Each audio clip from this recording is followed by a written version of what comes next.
Welcome back to the InfoWars Nightly News. If you haven't already checked out the Infowars.com/reporter-contest site, do so and become a reporter here at InfoWars. The cash prizes are $5,000. We're looking for a male reporter and a female reporter.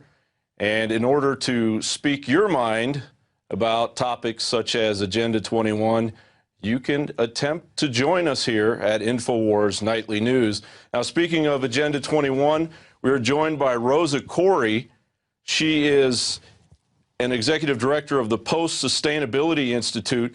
The Post-Sustainability Institute was established to study the effects of Agenda 21 and communitarianism on liberty. And if that word is new to you, we will get the definition here shortly with this little demonstration with Rosa Koire. Thanks for joining us, Rosa. Great to be with you. Okay, I want to start out, obviously, with the definition of communitarianism. Wow. Well, communitarianism is a social and political philosophy that's behind United Nations Agenda 21 Sustainable Development. So it's really important to understand that it balances the individual's rights with the rights of the community. And, you know, we were born with our individual rights, life, liberty, and the pursuit of happiness.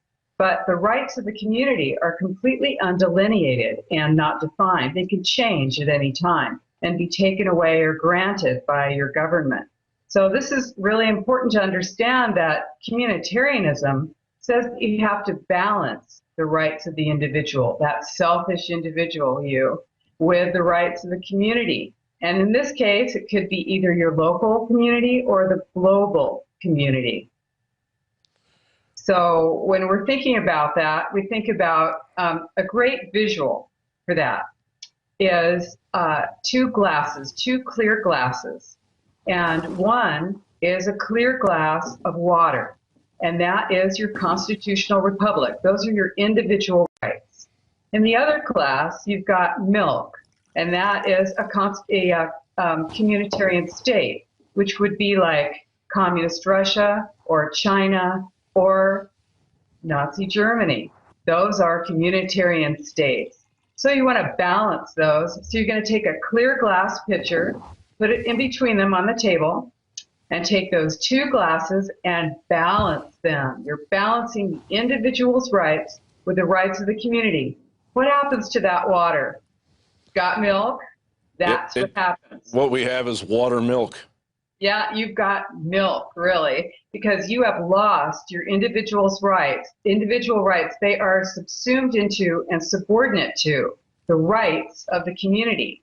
And now you have lost your rights. The individual is considered to be a threat to the global community. Well, that certainly doesn't taste like freedom to me. That's right. I'm only assuming, because I'm not going to taste that. Okay. I've had enough watered down milk from local grocery store. Let's also get into how the property scam works, how the property taxes work on regionalization and sustainable development. Great. Well, I do go into this a lot in my book, and the way that this, you know, obviously, when you're looking at Agenda 21, sustainable development, it has to be funded. And this is a global plan, but it is implemented locally in your town, in your county, in your state, in your country, wherever you live in the world. So they use either your property tax dollars, your transportation tax dollars, or your income tax dollars. Whatever they've got, they give government grants to your community, to your town, or with redevelopment, they have rezoned huge areas of your town to the preferred development model for Agenda 21, which is smart growth, high density development, stack and pack, ground floor retail with several stories of residential above. Doesn't pencil out, it doesn't make money because nobody really wants it in these little towns and communities. So it has to get subsidized with your tax dollars. And your government uses redevelopment, which is a way to take your property tax dollars And instead of using them for what you think they should be used for, like your parks, your schools, your roads, your hospitals, your police and fire, that money goes to a redevelopment agency that gives it to private developers to develop. What? Yes, it does. That's where your money's going. That's one reason why so many towns and cities are bankrupt now, because the money was diverted that was supposed to be used for your services. And then you get blighted property. And then how does how do they work the blighted property into the scam? Well, this is how they do it. Because these areas, it might be a huge portion of your city. Some cities, up to 80 or 90% of the entire city is declared to be blighted. It's identified as being an area that no one would invest in unless property tax dollars were given to those people as an incentive. And that's how they get away with it, see? They take for 30 years, they take your property tax dollars, they indebt themselves to bond brokers. And that's where it's at. The bond brokers take your tax money. They have indebted your city, so your city's going to sink under this huge burden of debt unless people build these huge developments, and then it generates supposedly more tax dollars. But now there is no desire for it, no demand for it, and that's why your money is getting pounded down that drain to develop all that bankrupt retail and many stories of residential that's sitting there vacant now in the middle of most cities in the entire U.S.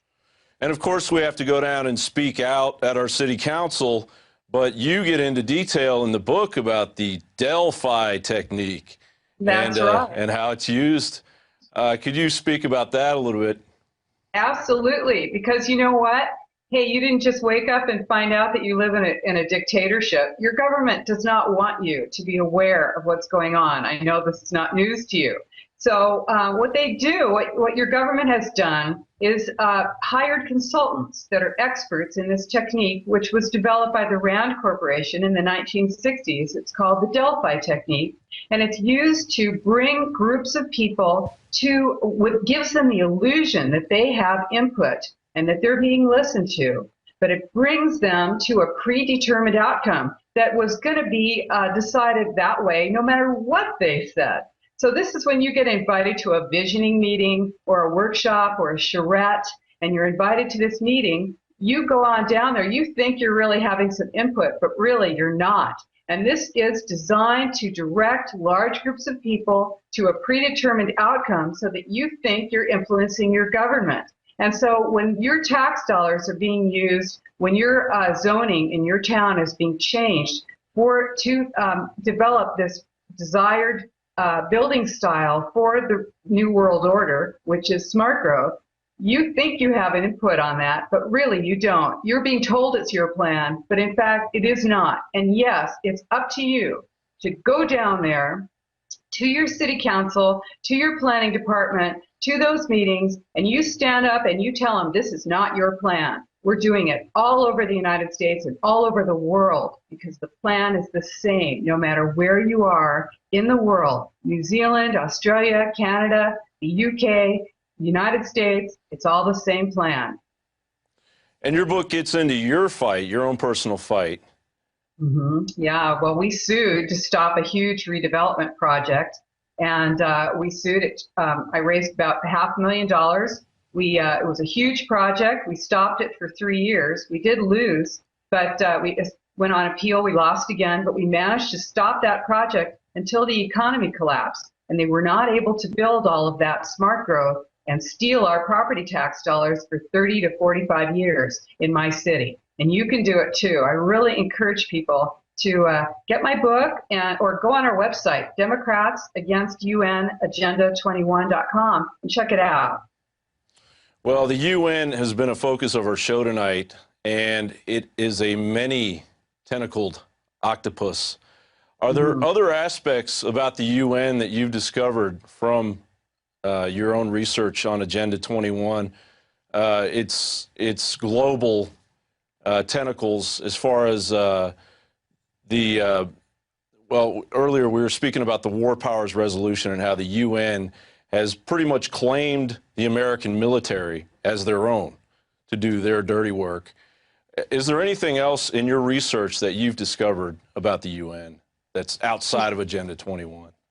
Well, you know, it's almost it's not what is United Nations Agenda 21, it's what isn't. And you are going to look long and hard to find something that isn't, because this is a global plan and it's implemented locally, but it is a plan for inventory and control of all aspects of the world, all aspects of land, water, and human plants, animals, everything that you impact and that impacts you is being monitored, controlled, and inventoried. So when you see, for instance, in your town, a regional meeting, or when you see a bike boulevard, or when you see that your neighborhood association is not going to let you run for neighborhood president unless you've been vetted by the board first. Amazingly enough, this is all United Nations Agenda 21, Sustainable Development. And it's in your universities, it's in your planning departments, it's all over your government. And that's why you have to get sharp at identifying it, because it's not called Agenda 21. And in fact, the American Planning Association has published documents, and they had a communications boot camp for planners to teach them how to deal with us, because we are waking up and getting active. And this is worldwide. People are recognizing that UN Agenda 21 comes under many different names, and that you have to, get sharp and identify it and fight it where you are. Fight it locally. Well, I'm sure we have plenty of Delphi meetings going on here in Austin. We've got plenty of growth, of smart growth going on in the center of our town. How would somebody like me go about infiltrating? Let's say I have other members here, and of course there's going to be one person who's going to represent the Delphi technique. Do I go in there and would it be a good strategy to go in there and just openly say, I am here, I'm against you, I know this is Agenda 21, or is there another technique that our listeners could use? Well, I believe it's a big tent and there's room for everybody, and however you get to it is great. But in my book, I do describe how to anti-Delphi a meeting. And these are very tightly regulated meetings where the facilitator has been trained in the Delphi technique, and basically they don't allow dissent. That's the most important thing to know about communitarianism. It gives the illusion of buy-in by the community, but there's no allowing for dissent, and that's you. You are the dissenters. You're the resistance. So when you go into those meetings, I've got this in the back of my book. There's 20 pages on what you can do in this book. So when you go to the back of the book, it's in there. It says basically what you do, go into the meeting with your group, however many people you have. You've met in advance. You understand the purpose of the meeting and why you are there. It may be a regional plan meeting, whatever. You go in there, you don't identify yourself with your real name. You don't identify the people you're with. You never acknowledge that you are together. You don't speak to each other while you're in that meeting. You are there to stop that meeting and to reveal that it is not your idea. It's not your plan. So there's a way to do it. You go in, there's a series of questions that you ask. There's a way to reveal that it is not your plan. You move into that meeting and you sit with all of the different tables, or you sit around that auditorium. You don't identify yourself as being with the group that you're with, and you ask questions. You say, excuse me, but it doesn't look to me like this plan is something that we have a chance to really have an impression on. Why is it that your timeline shows the adoption of this plan, even though you're saying that I have some input? Is there any way to stop this plan? That's a fabulous question to ask, because it completely stops the entire meeting right there. When you say, is there anything that we can do to stop this plan? Because the truth is there is not. And so you're told that the way you live now is business as usual, and that's no good, that you have to take a planned future, that's the choice that you're supposed to pick. And if you want clean air and water and you want jobs, then you're going to have to go along to get along with their plan. So I show you how to stop those meetings, how to reveal that they are not your plan, and mainly what you're doing, you're not waking up the facilitator. they're never going to move. They're not going to change their minds. It's the audience that you're reaching, your fellow citizens. That's who you're talking to. Yep, and there's plenty of us. There's plenty of us. It's true. There's over 300 million of us, and there's only a few of them. So in closing, Rosa, I want to thank you again for joining us. Is there anything that you want to add to the future of Agenda 21? What can we see in the next, well, by the end of 2012? Is there anything that you can forecast that we may be seeing here very soon? Well, what I'm really hoping to see is a worldwide movement of people just like ourselves who are going to get up and say, absolutely not. We will not stand for this. This is not the way free people live. We will not be Delphi. We will not be moved like this. We will not go along to get along. We will shut this down. We will speak out together. We will stop it. If we don't do it, you have an opportunity now. There's a window of opportunity now.